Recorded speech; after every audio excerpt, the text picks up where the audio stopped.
My fiancée ghosted me a week before the wedding. No calls, no explanation. So I sold the ring and canceled everything.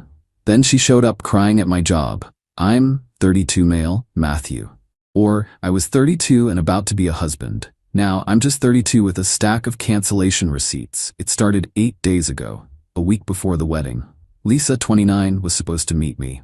We had a final venue meeting the next morning. Last-minute stuff, table placements, meal counts. She never showed. 7 p.m. texted. No reply. 8 p.m. called. Voicemail. Odd. Her phone was usually surgically attached to her hand. 9 p.m. that gut knot started. Called again. Voicemail. I called her sister Ashley. Hadn't heard from her. Called her parents. Same. Panic. By midnight I was frantic. Called friends. Drove past her apartment. Dark, car gone. This wasn't Lisa. She was a planner, an over-communicator. To just vanish? Unthinkable. The next 24 hours were a blur. Hospitals, a missing persons report. Surreal. Her family was a wreck. I was torn between terror, something awful had happened, and a creeping dread of a more personal betrayal. Day 3, police found her. Safe. Staying with an old college friend, Sandra, 3 hours away. Relief hit me, then immediately a cold, sharp feeling of, what on earth? She was fine, and told no one, not me. The police said she wouldn't speak to me, no reason for her departure, just that she was safe and needed space. Needed space, a week before our wedding. My brain just froze. Fear and grief morphed into something icy. No note, no text, no email. After 5 years, after planning a life, after picking out those darn floral centerpieces. Silence. So I started making calls. Venue, lost the $5,000 deposit. Caterer, another $3,500 gone. Photographer, sympathetic, but bye-bye $2,000. Florist, my initial deposit for them. DJ, cake, honeymoon flights, non-refundable resort. Each call, a hammer tap, chipping away at our future. The financial hit from these deposits I had personally paid or was immediately liable for was significant, around $15. Her parents had paid for her dress separately and were supposed to cover the bulk of the flower costs directly with the florist later. But the initial booking deposit for the flowers had come out of my account. The hardest calls were to family and friends. Weddings off. The shock, the unanswerable questions, humiliating. My mom cried. My dad just kept asking, son, what on earth? I wish I knew. Then the ring. 1.5 carat cushion cut, vintage inspired. Her dream. Cost me over $13,000. I took it to a reputable jeweler. Got $7,800. Less than hoped, more than feared. That money went straight into my account, a partial offset against the $15,000 in direct losses I'd already incurred from non-refundable deposits and commitments. It barely scratched the surface of the financial damage, but it was something. I packed every single thing of hers in my apartment. Photos, clothes, that silly carnival teddy bear. Boxed, labeled, ready for her eventual reappearance. It's been 5 days since I found out she was fine. Still no word. Ghosted her own wedding. Ghosted me. The anger is a cold lump, but mostly I feel clear. How do you come back from this? You don't. I'm waiting for the other shoe. People don't do this without a follow-up act. Update. Well, the other shoe didn't just drop, it practically kicked me. Last Tuesday, I'm a project manager for a construction company. Mid-meeting with a client, my colleague Nancy pokes her head in. Matthew, sorry visitor, says it's urgent. Excused myself. Annoyed. Walked to reception. There she was, Lisa. Looking like she'd cried for a week. Puffy eyes, messy hair, a world away from the woman I was supposed to marry. First thought, seriously, here? My workplace? Matthew, she said, voice thick, tried to step forward for a hug. I stepped back. Lisa, what are you doing here? Low voice, Nancy at the desk, suddenly very busy. We need to talk, she whispered, tears welling. Please, it's all been a horrible mistake. A mistake? I said flatly. Ghosting me, your family, a week before our wedding, refusing contact, that's a mistake? I know. I freaked out, scared. Sandra said some things, I just panicked. Sandra, her free spirit friend who always thought Lisa was too good for me. Right? So you ran off, no word, for 3 weeks. Didn't know how to face you, ashamed. Matthew, I still love you, I want to fix this. She reached for my hand. I pulled it away. Fix this? Disbelief. Lisa, there's nothing to fix, it's done. I canceled everything, weddings off, permanently. Her face crumpled. No, you can't mean that. We can rebook. Tell everyone I had a family emergency. A health scare. Smooth it over. The sheer entitlement was stunning. Smooth it over? Like a spilled drink, not a life detonation? Lisa, I sold the ring. That stopped her. Jaw dropped. You, what? Sold it. As I said, I lost over for $15,000 in non-refundable deposits I personally paid. The $7,800 from the ring barely made a dent, but it was necessary. You sold my ring? Voice rising. That was my ring. My grandmother's setting was the inspiration. How could you? Okay, now anger. Your ring? I bought it for a wedding you abandoned. A symbol of a commitment you spat on. Inspiration doesn't make it an heirloom when I paid. But the money, she sputtered. What about it? I asked calm. It partially covered the venue, caterer, honeymoon, consequences of your actions, which still left me massively out of pocket. She stared. You have to give it to me. That money is partly mine. We were getting married. Were. Past tense. No, I don't have to do anything except protect myself from further damage. My boss, Mr. Donaldson, stern but fair, walked out, drawn by her voice. Glanced at Lisa, then me, eyebrow raised. Everything all right, Matthew? Personal matter, Mr. Donaldson. Being resolved, I said, giving Lisa a get-out look. Lisa appealed to him. He sold my engagement ring, canceled our wedding without talking to me, she wailed. Mr. Donaldson looked uncomfortable. Ma'am, this is a business, I cut in. Lisa, this is inappropriate. Leave, now. But Matthew, our families, the deposits my parents paid. Your parents paid for your dress, which I assume you still have. They were supposed to pay the florist the remaining balance directly, but they hadn't. When I canceled the florist contract, I got stuck with their $1,400 cancellation fee because I made the initial booking. That fee added to my already huge losses the ring money only fractionally covered. I have receipts for everything. You can discuss those charges with your parents. She looked slapped. Ugly crying now. You're so cruel. Cold. I made a mistake. Don't I deserve compassion? Compassion? Ice in my voice. Use that up, wondering if you were dead in a ditch. Want compassion? Start with an actual apology, an explanation that isn't blaming your friend. And don't accost me at my job, demanding money from a ring you forfeited when you fled, especially when I'm still dealing with the financial fallout you caused, including bills your parents should have paid. I dislike you intensely, she screamed. Colleagues staring, cheeks burned but resolve hardened. Feelings becoming mutual. Security can show you out.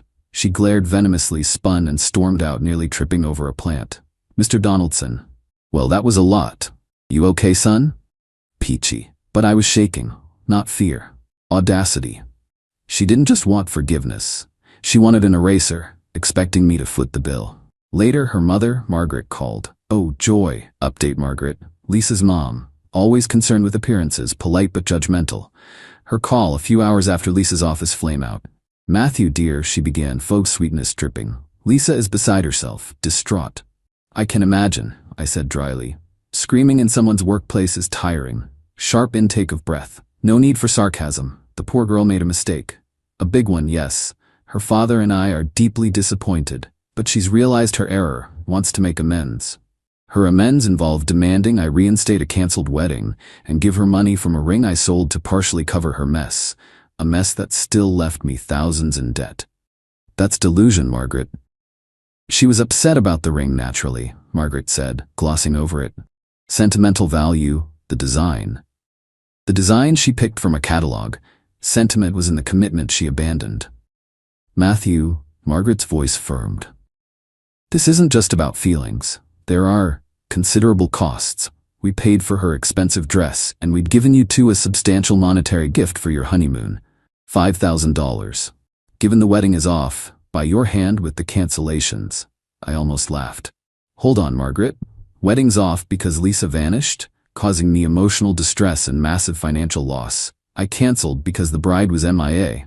Your $5,000 gift went into our joint wedding fund spreadsheet. It clearly shows allocation to the non-refundable Maldives resort Lisa insisted on. I have bank statements and payment confirmations. Want them? Silence. Then improper for you to have kept that money. Improper? Quite annoyed now. What's improper is your daughter vanishing, leaving me with pieces and bills. That $5,000 covered 2/3 of the lost honeymoon. I absorbed the rest, plus all other deposits I'd made. The ring money only partly offset my initial losses. It didn't make me whole. Itemizing? What? She asked when I mentioned my next step. You and Christopher, her dad, or to pay the florist the outstanding balance of $2,800 directly, remember? You hadn't. When I had to cancel the entire florist contract because the wedding was off, the florist charged a 50% cancellation fee on that total, which amounted to $1,400. Since I made the initial booking and paid the small deposit, I was legally on the hook for that $1,400 cancellation fee when you didn't pay your share.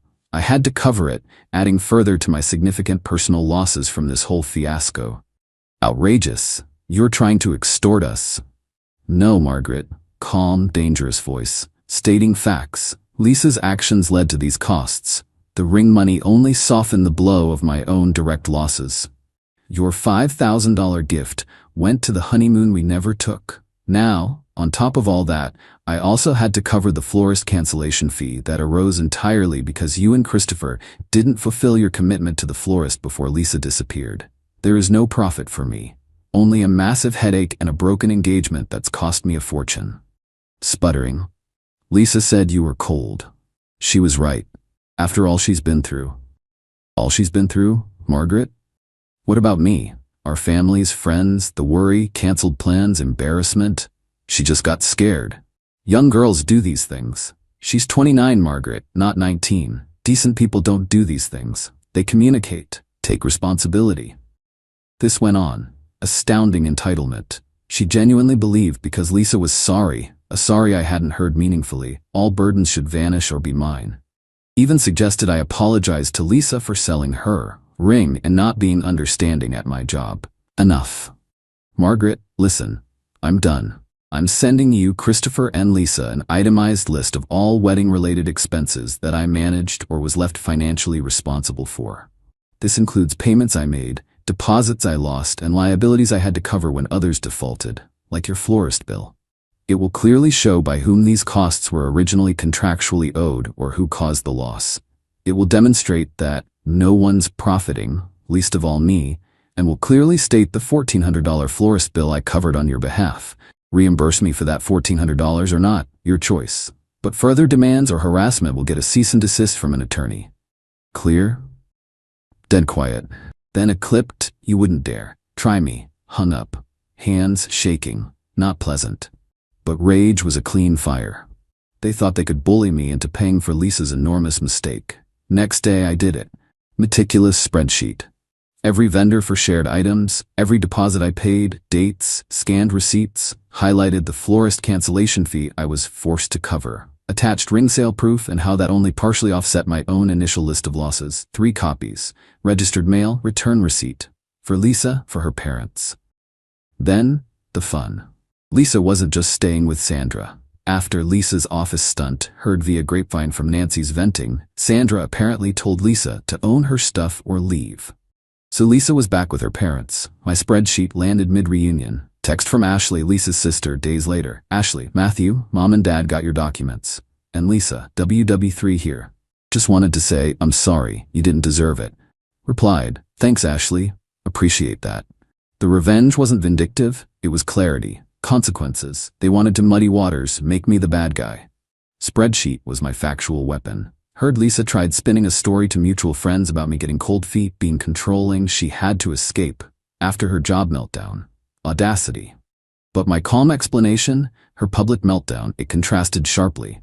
People talked, not kindly about her. Her victim narrative backfired, especially when her financial demands leaked, likely via Margaret. Fallout was simple. Her actions, her consequences. No drama, just paperwork and truth. Still no florist fee reimbursement. Don't expect it, but they know. And they know their demands are baseless because my documentation clearly shows I was left holding the bag for their portion too. Small victory. Update. It's been a while. Life annoyingly just keeps going. After I sent that registered mail of financial truth, the initial explosion, per Ashley, settled in silence. Blessed, golden silence. No more calls from Margaret, no tearful, manipulative ambushes from Lisa, no angry emails from Christopher, her dad, who I always figured was quietly baffled by his family anyway. I didn't get the full $1,400 for the florist cancellation, the part her parents should have paid. Knew I wouldn't. Prying money from a self-righteous Margaret? Easier to baptize a cat. The principle was asserted. The spreadsheet detailed my complete financial burden, including covering their lapse. What I did get was a gem from Ashley about a month ago. We'd kept sporadic, cautious contact. Ashley, you are not going to believe this, or maybe you will. Lisa tried to get mom and dad to pay for a healing retreat for trauma from the wedding cancellation, cost $3,000. I replied, and did they? Dad actually said no, flat out. Said her healing could start with getting a job and paying back the deposits they did lose on her dress alterations and a few other bits they'd prepaid for directly. Things that weren't even on your list of shared financial responsibilities you had to settle. Mom silent treatment for dad. Lisa hysterical. Circus. That right there was better than any $1,400. Entitlement hitting a family brick wall. Christopher finding his voice. Good on him. And Ashley's clarification confirmed my spreadsheet correctly, focused on my direct and consequential losses. Lisa, from what Ashley and others say, isn't thriving. Her victim plan crumbled. The workplace stunt made her look unhinged. Her bad-mouthing of me was clumsy, easily refuted. Many former mutuals saw her behavior. Some offered me support. Others faded, understandable. Friendship culls happen. She's apparently still with her parents. Job hunt not going well. Anything she's qualified for is beneath her after her trauma. The world isn't bending to her narrative. The artifact of this mess for me is that spreadsheet. Saved, not for money, but as a reminder. Strategy, not just emotion, works. Line in the sand, armed with facts about the financial burdens I was forced to carry. As for me, first month was rough. Not just anger, but sheer bafflement. The why. Probably never get a satisfying answer. People like that rarely make sense to anyone but themselves. But the clarity from my first post stuck, like a filter removed. See things, people, more clearly. Sold our couch, bought a new one just for me, reclaimed my space, gym more regularly, great stress relief, reconnected with neglected friends, works good. Mr. Donaldson actually gave a nod of respect after the incident. Handled that like a professional, Matthew. Small things matter. Dating? Definitely not. Not yet. Trust feels daunting, but not bitter. Trying not to be. Focusing on myself, career, friendships, healing, I guess, my way. No $3,000 retreat needed. Sometimes late at night, a flicker of old hurt, betrayal, the imagined future, but it passes quicker, replaced by quiet satisfaction. Not loud victory, but calm assurance. I handled an impossible situation with dignity, strength. Didn't let her destroy me, my finances, or reputation. She faced consequences, natural ones. No over-the-top revenge, just steady fallout from a terrible choice. That feels more real, more satisfying than any drama. She made her bed, now she's lying in it, with her parents complaining. I'm sleeping just fine.